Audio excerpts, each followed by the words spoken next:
ধনীদের তালিকায় 10 জনের মধ্যে একজনের নাম। তাহলে আওয়ামী লীগের ঘনিষ্ঠ ব্যবসায়ী, আওয়ামী লীগের ঘনিষ্ঠ নেতারা কত টাকা পাচার করেছে?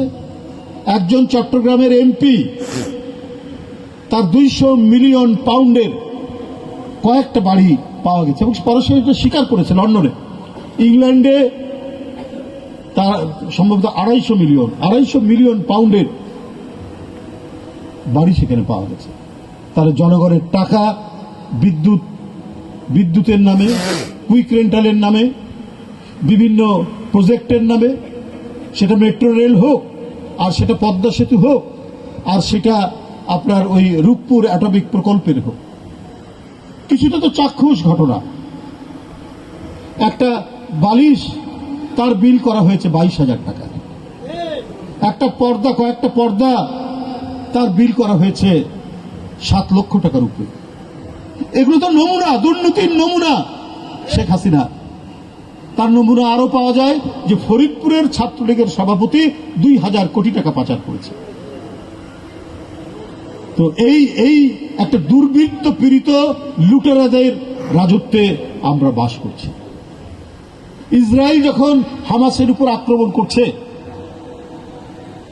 শিশু বাচ্চারা এই নির্বিচারে বোমের আঘাতে তারা আর্তনাদ করছে। হাসিনা খুব তখন বললেন, খুব মায়া কান্না কাঁদলেন। আবার ইসরায়েলের বিমান এখানে নেমেছে কেন? এই রহস্য কি? আমরা তো অনেক কথাই শুনি, বিরোধী দলের কথাবার্তা মোবাইল থেকে টেপ করার জন্য নাকি যন্ত্র কেনা হচ্ছে ইসরায়েল থেকে। এগুলো হচ্ছে রাজনৈতিক ভণ্ডামির নমুনা। অত্যন্ত গভীর সম্পর্ক রয়েছে ইসরায়েলের সাথে শেখ হাসিনা। তা না হলে পাসপোর্টে লেখা ছিল, ওদের সাথে আমাদের কূটনৈতিক সম্পর্ক নাই, পাসপোর্টে লেখা ছিল যে সব দেশে ভ্রমণ করা যাবে এক্সেপ্ট ইসরায়েল। ইসরায়েল ছাড়া প্রত্যেকটা দেশে ভ্রমণ করতে পারবে বাংলাদেশিরা। এখন সেটা তুলে দিয়েছে। সে মুখে বলছে কূটনৈতিক সম্পর্ক নাই, কিন্তু প্রধানমন্ত্রী তো ওই যে তাদের একজন মন্ত্রী বলেছে না, তলে তলে সব ঠিক করে, ওই তলে তলে ঠিকই ইসরায়েলের সাথে সম্পর্ক রেখেছে।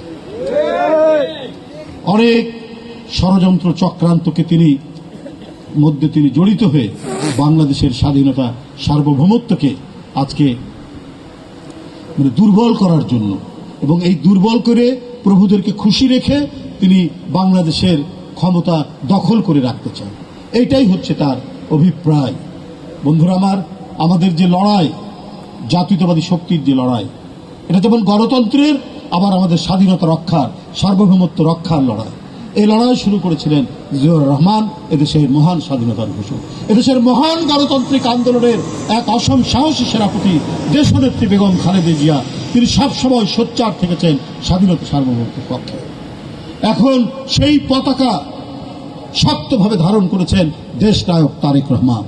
আমরা তার নেতৃত্বে এই আধিপত্যবাদের বিরুদ্ধে, সম্প্রসারণবাদের বিরুদ্ধে লড়াই চালিয়ে আমরা গণতন্ত্র ফিরিয়ে আনবো, আমরা স্বাধীনতা সার্বভৌমত্ব রক্ষা করব।